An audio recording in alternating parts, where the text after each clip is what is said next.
Well, hello, yes. Where am I? Yeah, I'm in the middle, right in the middle. Can you see? Down there, I'm in the middle. And we've got a little bit of a face-off going here, but before I explain what I'm doing, hello everybody. It's the old Git here, aka Michael. How you doing? I hope you're doing well.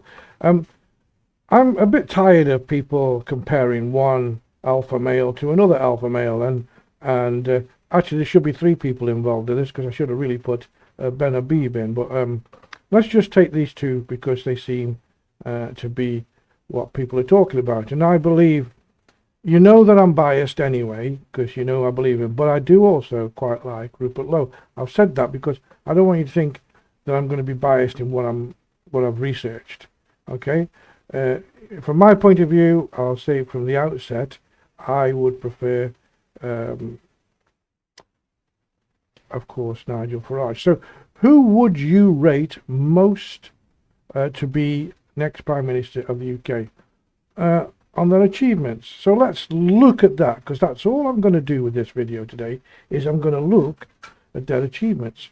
And I've kind of listed them out there, but as you know, Rupert Lowe is a British politician serving as a Member of Parliament, MP, for Great Yarmouth, and the leader of the political party Restore.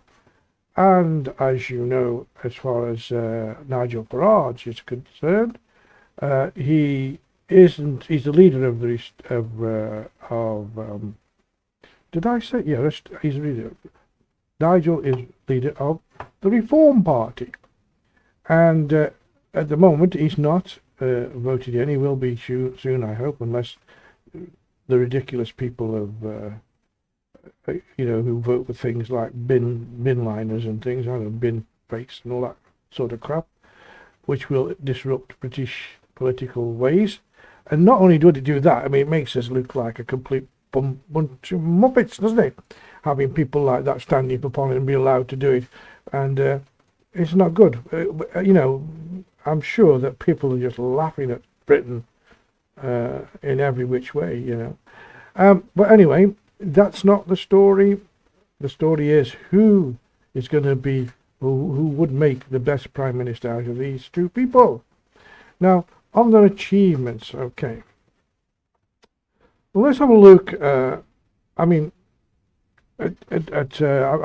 some things down because I just can't remember everything about everybody, so I don't want to make it sort of wrong. Okay, so as I've just said about Rupert Lowe, let's take him. His key political background. Let's have a look at that first. He was elected as MP, as you all know, in Great Yarmouth during the July 24th general election. And he's had a lot of sort of party transitions.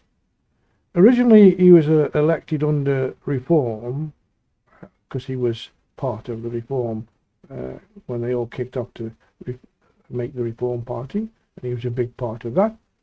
But obviously, they're two alpha males who both want to be in front, and I'm not doing it to disrespect any of them, they're bound to clash, and they did. And obviously he left. And what did he do? So originally he was a Reform MP, and now he's an independent in March 2012, following the suspension of the party whip.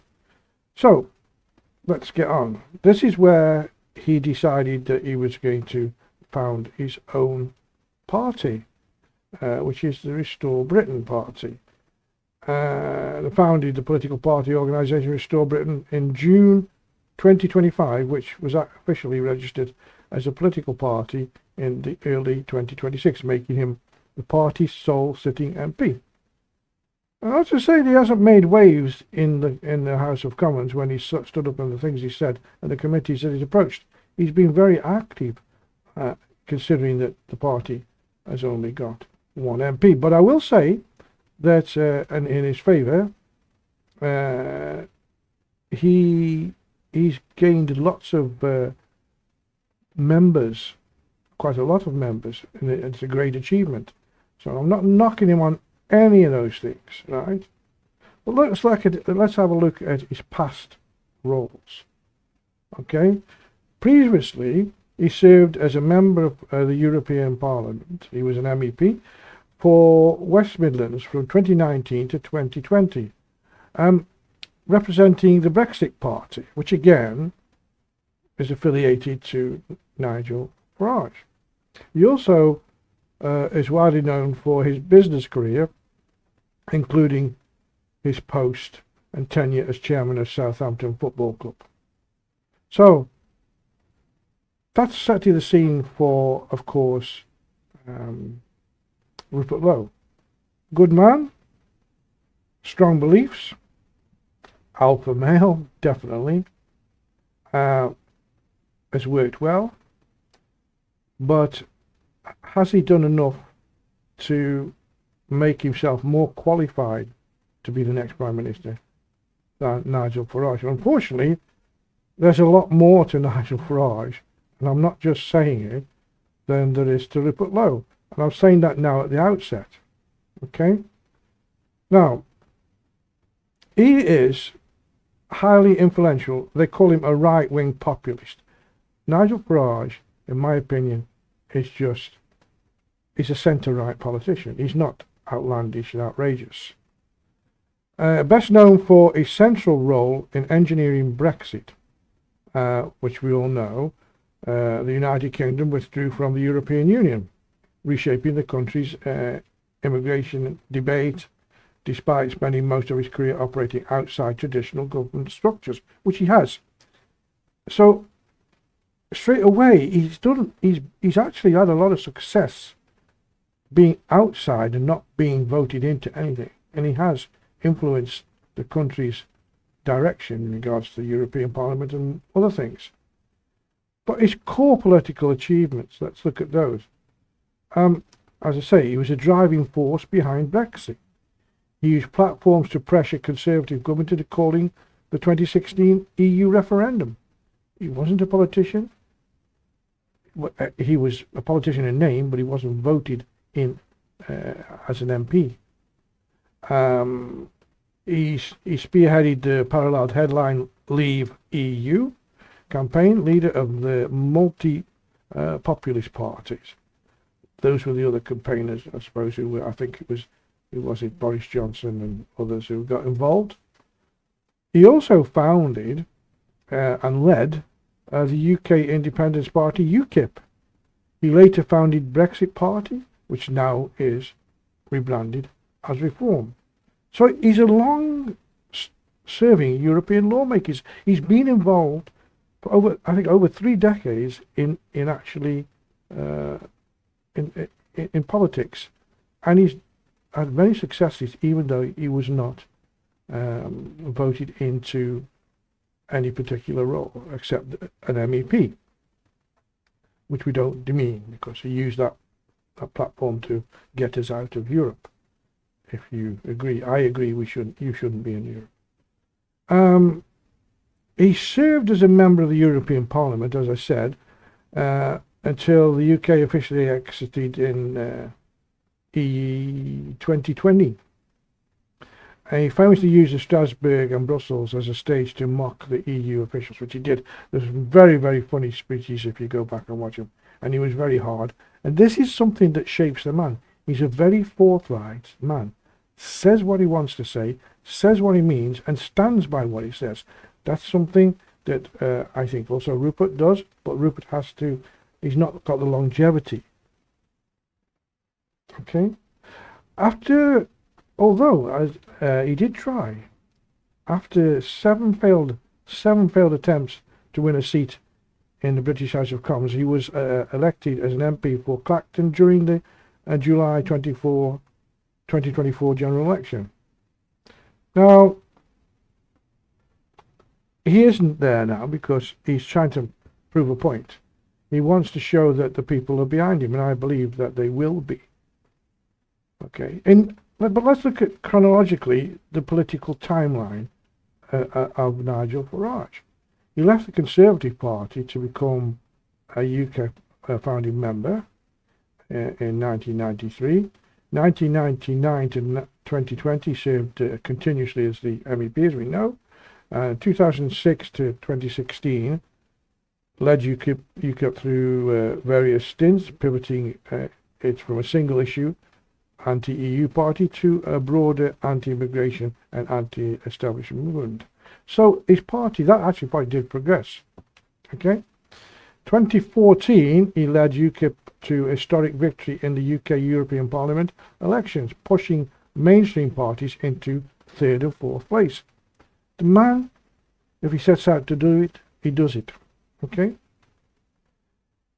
So, again, in 2019, he formed the Brexit Party, as we've just spoke about, and it was him who got the referendum, and it was him, basically, who got the result in 2019. He returned to active politics as leader of Reform UK. He won his first UK parliamentary seat and led Reform to UK to secure several seats in the House of Commons. While this was going on, he had so much success with the people of the UK. They rallied round him. Hundreds of thousands of members. You know, it was amazing. And then there come the scandals, yeah?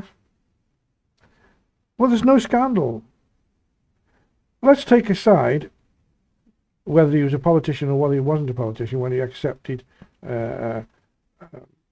money from friends and from people who supported his cause or just wanted to help with his security, considering the man was one of the most targeted people in the UK. And okay, you got 5 million. Now, in my circles, nobody will ever give me 5 million. Well, the circles that this man moves around in, they would do. They keep on about, oh, what's his name? Posh George. Posh George is a crypto. He's a gambler, but he's a crypto millionaire. He's actually connected to the royal family. You didn't know that, did you? Don't tell you that thing. He also, his girlfriend, he's about 32, 33. His girlfriend was, you know, top of, you've seen Gogglebox, is it? And you've got Boris Johnson's father on there, the girl that sits with him most time. Yeah, Topolopany. That was his girlfriend. He looked up to Nigel. In fact, he treated him like, Nigel treated him like a son. And he did, and he could afford to give him money. That guy went out one night and lost 20 million gambling. You know, no, okay, that's sad and sick because people can really do with that money. But that's the circles that Nigel has access to. Christopher, who gave him the 5 million, he's another billionaire, and he runs an aviation company. He's also Bitcoin multimillionaire, and believes in Nigel and gave him the money. It was like somebody giving him 20 quid. When you win them circles, those kind of sums of money don't really mean much, okay? But I don't want to sort of dispel it altogether. You know, people are saying he's on the take, he's this, he's that. I don't think so. I think he's one of the most upright, outspoken, and open-faced politicians. Now, I'm talking more about him because there's more to say about what he's done.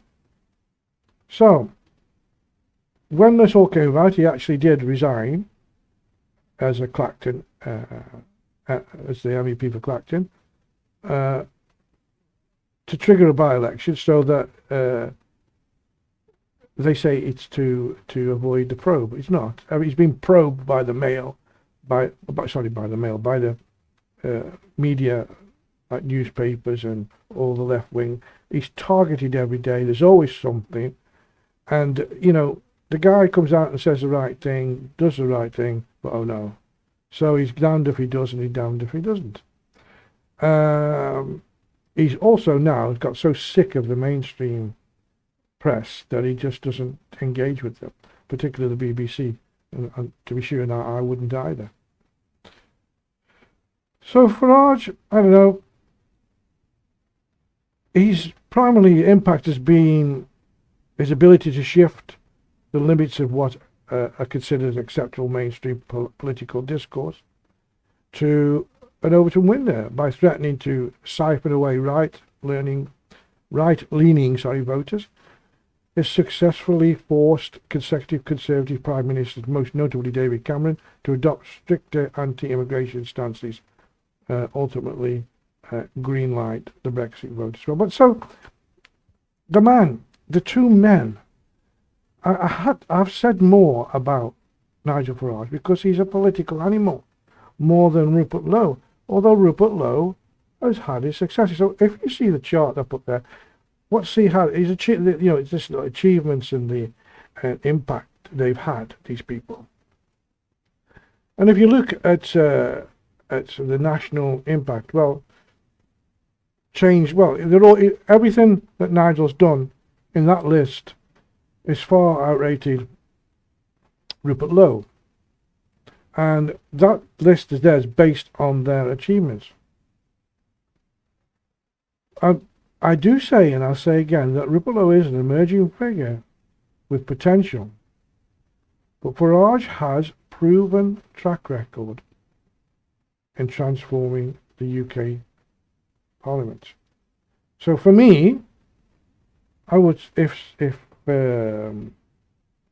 Rupert wants to continue with his party, which I'm sure he will, restore, he's got lots of followers, get yourself ready for a general election. Because that man who's opposite you there, Nigel, will be calling every which way he can for a general election. And I'm saying that they'll have to bow to, because we've got now Andy Burnham, who is the Prime Minister of Great Britain now, who shouldn't be there in any way, shape or form. He's what kind of a man gets voted to the top job in the country, responsible for the security of people, responsible for everything that's going on bad right now? He should be taking the lead and trying to solve it. The immigration, cost of living, violent crime. What does he do? He gets voted in and goes on holiday. I'm sure that if that man or Rupert Lowe got voted in, neither would take a holiday. Neither. They would go straight down to the job. And don't forget, they've got some good people around them. And I did mention Ben Habib, and he's over another party. He's an alpha male too. Ben Habib, Rupert Lowe, and Nigel Farage are probably the best of the best. And it's a shame that they can't get together. But they may well collaborate. But they've got to prove it to each other who's who. And I think Rupert Lowe will do it through standing for election, or people to stand in his party for elections and gaining seats, just as Nigel Farage would do. But I don't think that would hurt too much, because I think they were both looking for the same thing for the UK. But I think also Ben Habib will join forces. So let's get rid of all this stupidity. Let's get rid of all the trying to destroy these men one way or the other. And let's get down to putting the country back in the top place, in the top category, in the, where people used to look up to this little island in the middle of the North Sea as the greatest power in the world. Now they look at it like the dumping ground of the world, which is very sad. But we need to do something now, right now. These left-wing idiots we need to get rid of. We've got to stop calling women men and men women. We've got to stop pandering to all these stupid ideologies now. And we've got to stop pandering to young kids who know nothing. The left-wing want to give... The left-wing now, left Burman's government, want to give 16-year-olds a vote. Well, be careful, because you'll end up with a party that's based on free Gaza or some stupidity, or ban bacon, or don't allow dogs, or stop pandering to stupidity. Get back to reality. Get the country back on its feet. Drill for oil. We have it.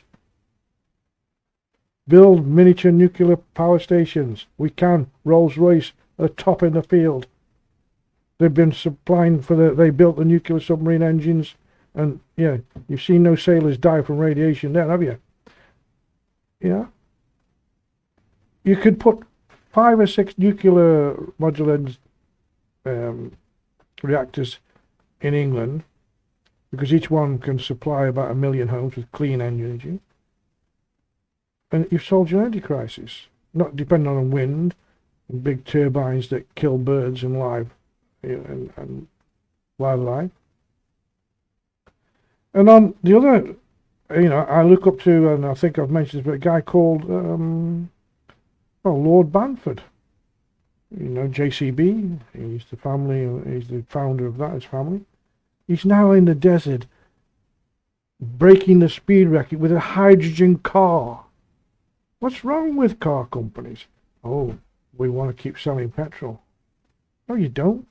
Hydrogen is all around us, can be used, it's safe, you can convert internal combustion engines to hydrogen, and what does it make as an exhaust? Water. Simple. Alright, I'm going off track, but basically the thing is, I just want for Britain to do the right thing. All of you people out there, and I know I have over 700,000 viewers that view my just on one platform, on Rumble, yeah, and I get watched in other places too.